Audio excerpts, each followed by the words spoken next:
Hello student, कैसे हैं आप सब।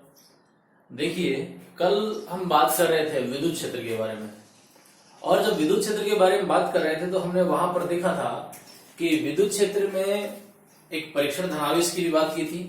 यानी परीक्षण धनावेश के बारे में हमने कहा था एक टेस्टेड चार्ज होता है, टेस्टेड चार्ज। और टेस्टेड चार्ज क्या होता है? टेस्टेड चार्ज को हमने लिखा था क्यू नोट से। इसके बारे में हमने बात की थी क्यू नोट के बारे में। क्यू नोट क्या है? हमने लिखा था परीक्षण धनावेश है। ये कैसा धनावेश है? परीक्षण धनावेश। ये जो परीक्षण धनावेश है ये क्यों रखा जाए? अगर रख दिया जाए, क्यों रखा जाता है परीक्षण धनावेश? किसी भी चीज को टेस्ट के लिए, उसकी जांच के लिए परीक्षण धनावेश काम में लिया जाता है। अगर ये परीक्षण धनावेश रख दे तो इससे क्या प्रभाव पड़ेगा? हमने कहा था कि ये काल्पनिक है, वास्तविक नहीं होता है। क्यों? क्योंकि हम कह रहे हैं परीक्षण चार्ज और परीक्षण धनावेश की जो बात है क्यू नोट की, ये इतना छोटा बिंदुवत धनावेश होता है, बिंदु आकार का होता है कि ये किसी भी दूसरे जो आवेश हैं उनको प्रभावित नहीं करता है। यदि किसी दूसरे के विद्युत क्षेत्र में आ जाए तो उनके विद्युत क्षेत्र को प्रभावित भी नहीं करता है। इतनी बातें हमारी लास्ट लेक्चर में हुई थी। अब हम बात करते हैं विद्युत क्षेत्र की तीव्रता। वो भी हमने पढ़ा था विद्युत क्षेत्र की तीव्रता। अब विद्युत क्षेत्र की तीव्रता पढ़ने से पहले मैं विद्युत क्षेत्र के बारे में और विद्युत क्षेत्र की दिशा के बारे में कुछ इंपॉर्टेंट बातें बता देता हूं। आप देखें इधर, ये विद्युत क्षेत्र की दिशा। अब ये हमने ये तो पढ़ा था कि दो प्रकार के चार्ज होंगे हमारे पास, एक होगा धनावेश और दूसरा होगा ऋणावेश, ऐसे पढ़े थे। लेकिन समस्या ये आती है इलेक्ट्रिक फील्ड कहां पर होगा। यदि विद्युत क्षेत्र, मान लीजिए हमारे पास इस प्रकार से कि विद्युत क्षेत्र हम दर्शा रहे हैं, ये हमारे पास इलेक्ट्रिक फील्ड है और कोई भी एक आवेश है, कोई भी एक धनावेश या ऋणावेश की बात करूं मैं, कोई भी एक आवेश है। मान लिया कि हमारे पास ये एक धनावेश रखा हुआ है, ये पॉजिटिव चार्ज हमारे पास धनावेश रखा हुआ है। इसके अंदर एक ऐसा ही दूसरा हमारे पास एक इलेक्ट्रिक फील्ड और भी है, और इसके अंदर अब की बार क्या रखा हुआ है? मान लीजिए कोई एक ऋणावेश रखा हुआ है। तो इन पर जो लगने वाला बल है उस बल की दिशा क्या होगी, किधर लगने चाहिए? तो आप ये देखें कि जब मैं धनावेश की बात करता हूं, मतलब इस वाले की बात करता हूं, यानी जो पॉजिटिव जो चार्ज रखा हुआ है, अगर इलेक्ट्रिक फील्ड के अंदर पॉजिटिव चार्ज रखा है तो इसके ऊपर लगने वाले बल की दिशा विद्युत क्षेत्र की दिशा होगी। इसका मतलब है कि ये भी इधर ही होगा। यहां पर लगेगा इधर F बराबर QE, या फिर मैं कहूं F बराबर Q नोट E। ये कब है? जब ये पॉजिटिव चार्ज रखा है तब। यदि भी यहां पर पॉजिटिव चार्ज नहीं है और कैसा चार्ज है? नेगेटिव चार्ज है, तो नेगेटिव चार्ज जब रखा हुआ है तो उस कण के ऊपर लगने वाले बल की दिशा किधर हो जाएगी? विद्युत क्षेत्र के विपरीत। देखिए विद्युत क्षेत्र, अब ये जो मैंने जो तीर बना रखे हैं ये विद्युत क्षेत्र को दर्शा रहे हैं। अब इसके अंदर एक ऋणावेश रखा हुआ है, ये ऋणावेश क्या करेगा? मतलब यहां पर इसके ऊपर लगने वाले बल की दिशा अगर देखी जाए तो देखिए विद्युत क्षेत्र के विपरीत, मतलब इधर यहां पर लगेगा F बराबर माइनस Q नोट E, ऐसा मान होगा। यानी विद्युत क्षेत्र के विपरीत कब होगा? जब ऋणावेश रखा होगा तब, और यदि धनावेश रखा है तो किधर होगा? विद्युत क्षेत्र की दिशा में ही उस कण पर लगने वाले बल की दिशा होगी। इसी चीज को ध्यान में रख के आगे हम विद्युत क्षेत्र की तीव्रता या बिंदु आवेश का विद्युत क्षेत्र डिफाइन करेंगे। तो देखें क्या है उसके लिए।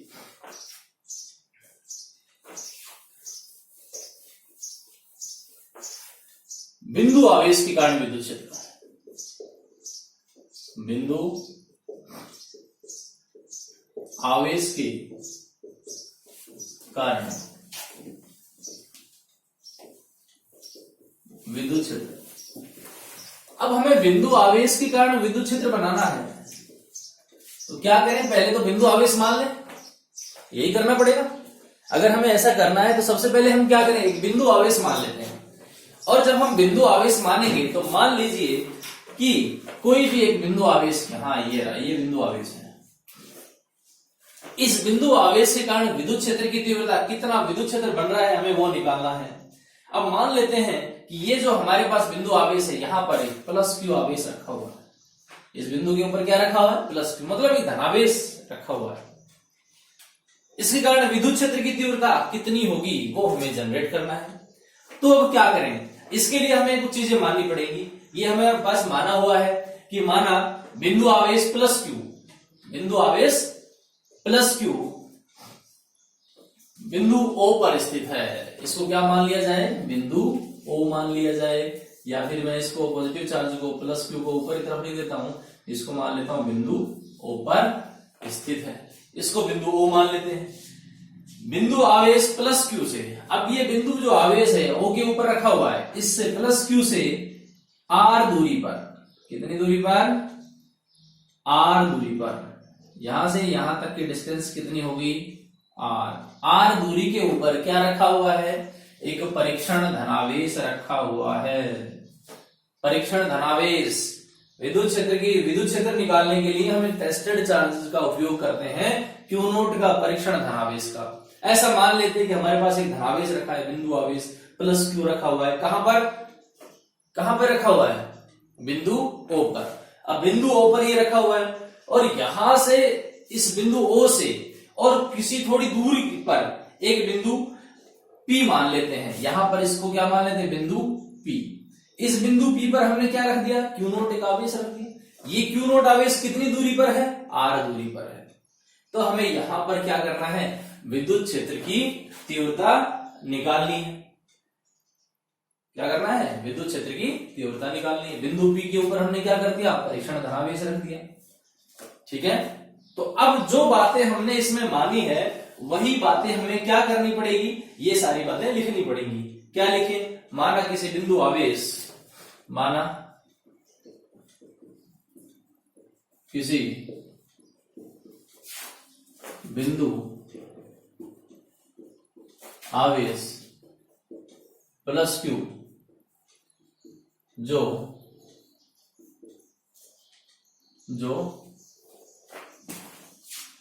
O बिंदु पर स्थित है, इससे स्मॉल r दूरी पर बिंदु P पर एक परीक्षण धनावेश लेते हैं,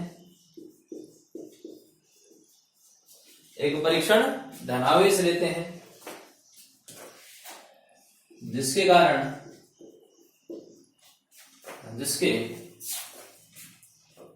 कारण या जिससे बिंदु P पर लेते हैं, या जिससे बिंदु P पर विद्युत क्षेत्र की तीव्रता ज्ञात करनी है। क्या ज्ञात करनी है, विद्युत क्षेत्र की तीव्रता ज्ञात करनी है। अब आप वापस समझें, हमारे पास क्वेश्चन ऐसे होगा, बिंदु आवेश कारण विद्युत क्षेत्र ज्ञात कीजिए। तो हमने क्या किया, कोई भी एक बिंदु आवेश मान लिया, ये बिंदु आवेश है, और इस बिंदु आवेश के हमने क्या माना, प्लस क्यू चार्ज रखा हुआ है इस बिंदु आवेश पर। इससे स्मॉल r दूरी पर एक हमने बिंदु ले लिया P, और इस बिंदु P के ऊपर कौन सा चार्ज रखा, हमने एक परीक्षण धनावेश रख दिया।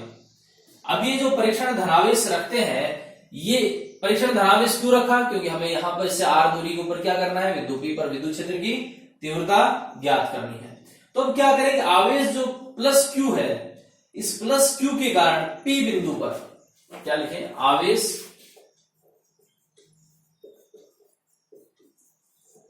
क्या है, प्लस क्यू के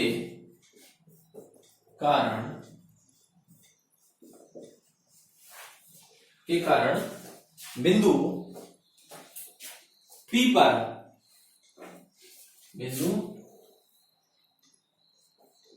पर स्थित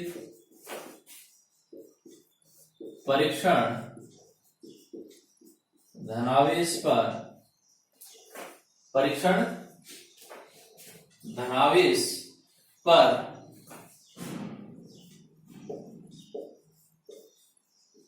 कूलम्ब बल, इसके ऊपर कितना बल लग रहा है। अब देखें हम यहाँ पर बल के लिए क्या करें, हमने कहा कि यहाँ पर जो पॉजिटिव चार्ज है, विद्युत क्षेत्र हमने ये बना लिया और इस विद्युत क्षेत्र के अंदर हमने क्या रख दिया, प्लस क्यू नोट परीक्षण धनावेश रख दिया। अब यहाँ पर ये बल लगेगा, इधर एफ जो बल लग रहा है वो कहां पर लग रहा है, बाहर की ओर लग रहा है। बाहर की ओर अब आप देखिए क्यों बल लग रहा है, क्योंकि अभी हमने देखा था कि यदि पॉजिटिव चार्ज है जिसे विद्युत क्षेत्र के अंदर रखा हुआ है तो उसकी दिशा कहां होगी, विद्युत क्षेत्र की दिशा में, मतलब बाहर की ओर होगी। विद्युत क्षेत्र की दिशा ही उस धनावेश की पर लगने वाले बल की दिशा होगी। और यदि वहां पर यहाँ पे मान लेते हैं कि माइनस क्यू आवेश रखा है तो फिर इधर ना होकर कहां हो जाती, इधर हो जाती। तो ये इनकी दिशा डिसाइड करते हैं इससे। हमने कहा कि आवेश Q के कारण बिंदु P पर स्थित जो परीक्षण धनावेश है उस पर कूलाम्ब बल नियम से, कूलाम्ब बल नियम क्या कहता है, कूलाम्ब बल देखिए आप याद कीजिए कि F बराबर K Q1 Q2 upon R square, ऐसा हमारे पास होता था। बोलिए होता था नहीं होता था, F बराबर K Q1 Q2 upon R square, ऐसा हमारे पास मान होता था।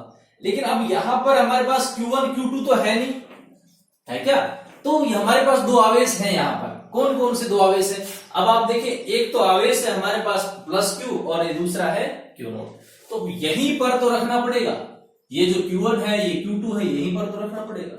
या फिर हम ऐसा नहीं लिखे तो इसकी जगह क्या लिख लें, F बराबर 1/4 pi epsilon not Q1 Q2 upon R square, या तो ऐसा लिख लें। ये कहां से आ गया, ये कहां से आ गया भाई, ये हमारे पास आया है कूलाम्ब बल से।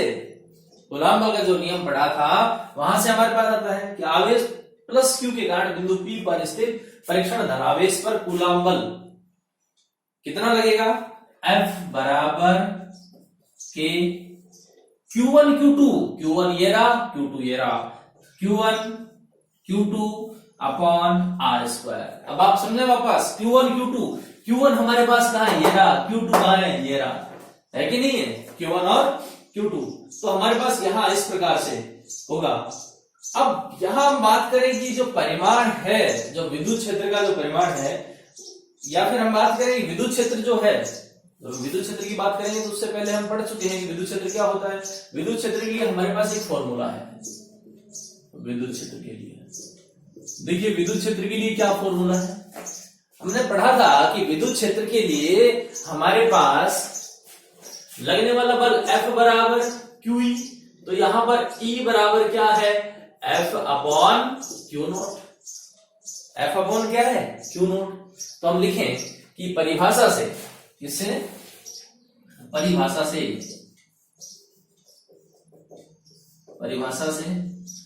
E बराबर F अपॉन Q नोट। परिभाषा से हमने विद्युत क्षेत्र की परिभाषा से क्या लिख दिया, F अपॉन Q नोट। अब क्या करें, यहां पर हमारे पास देखिए ये जो F है इसका क्या कर दें, मान रख दें। इसका मान कहां से आएगा, ये हमारे पास मान है, बोलो है कि नहीं, तो इसकी जगह क्या कर दें, ये मान रख दें। और ये मान जब रखेंगे तो देखिए मैं थोड़ा इसको मिटा देता हूं,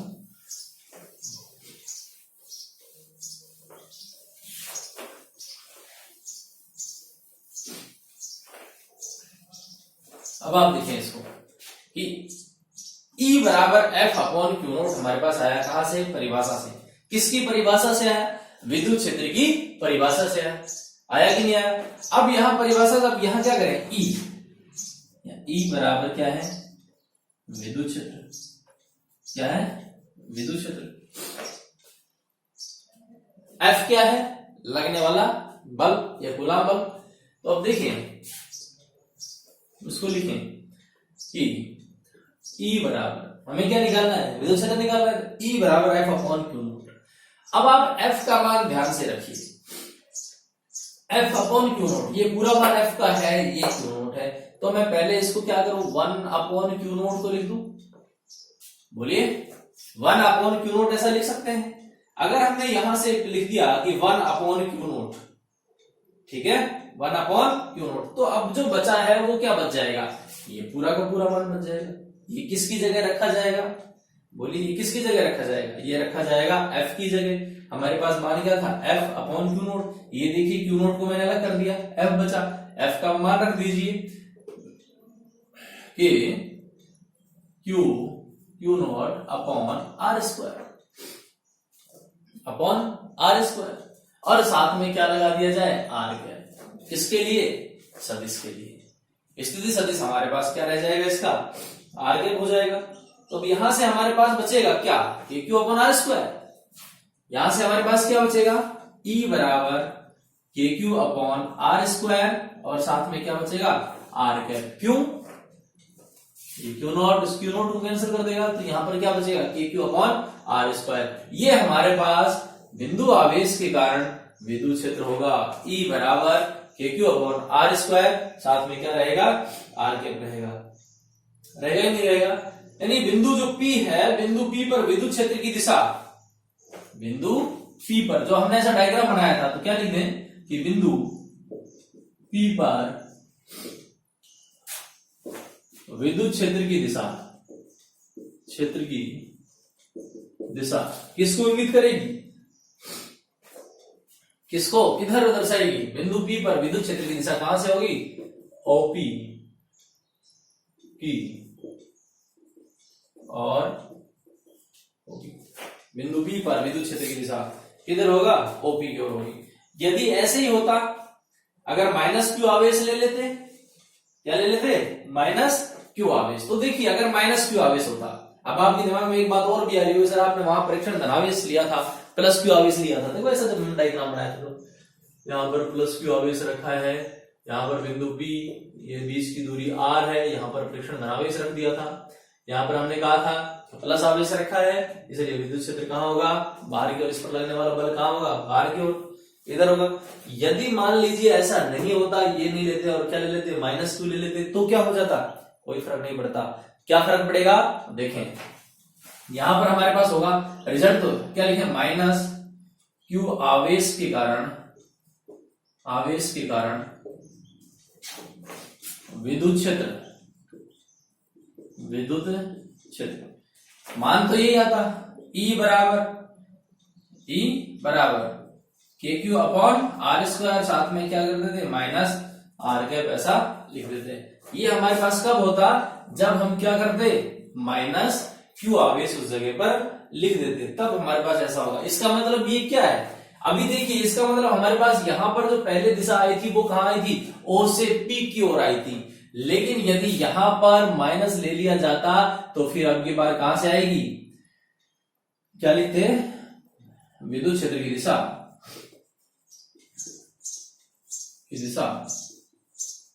कहां से आ गया, OP की दिशा के विपरीत, OP की दिशा के विपरीत होगी।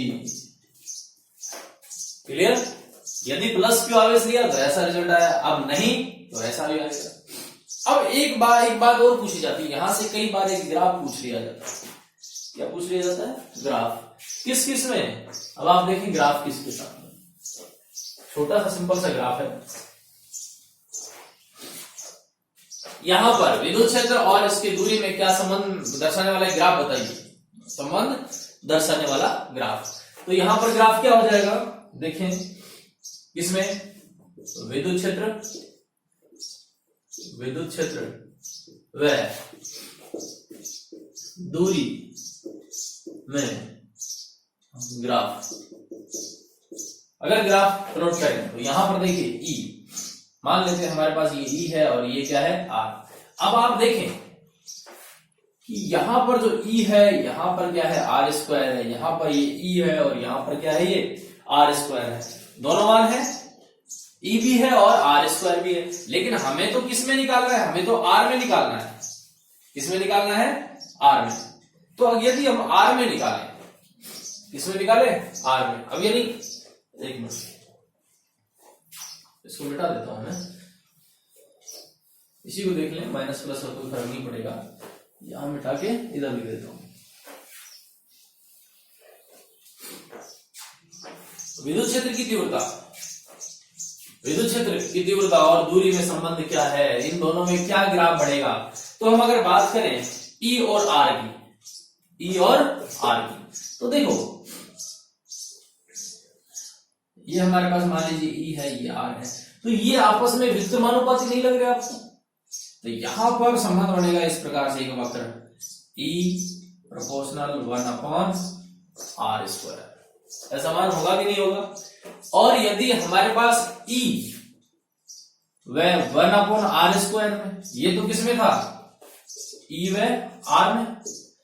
E प्रोपोर्शनल 1/r² में अगर ग्राफ खींचा जाए तो कैसा होगा? ये स्ट्रेट लाइन होगी इस पूरे के साथ में।